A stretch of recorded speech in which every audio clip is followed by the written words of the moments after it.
Добро пожаловать в мой канал.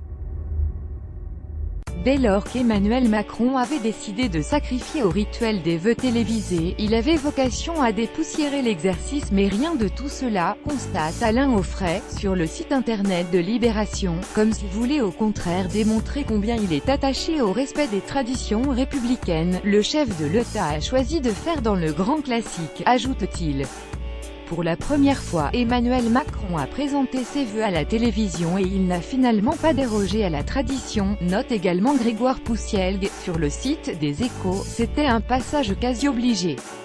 Comme l'ensemble de ses prédécesseurs, Emmanuel Macron s'est plié au traditionnel exercice des vœux aux Français, écrit sur le site internet du Figaro, à Arthur Berda, pour qui le chef de l'État dans son allocution a mis l'axe sur le social, insisté sur le travail et loué la grandeur de la France, du hyper classique sur la forme, du très grand classique dans cette mise en scène extrêmement sobre, du volontariste sur le fond, résume Ava Jamshidi, sur le site du Parisien. Dans les pas de ses prédécesseurs pour Le Monde, sous la plume de Bastien Bonnefou, le président de la République a livré un discours des plus classiques.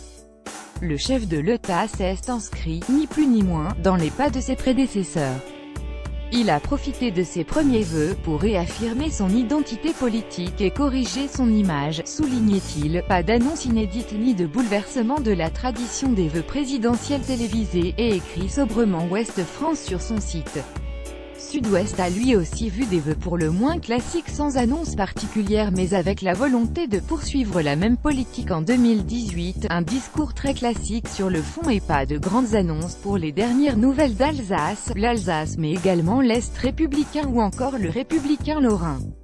En avoir fini avec l'interview fleuve du 14 juillet et avoir expérimenté le parcours pédestre et déférent avec Delahousse, c'était bien suffisant au chapitre des audaces, explique Bruno Mège, de La Montagne et Centre-France. Les premiers vœux du président Macron étaient attendus.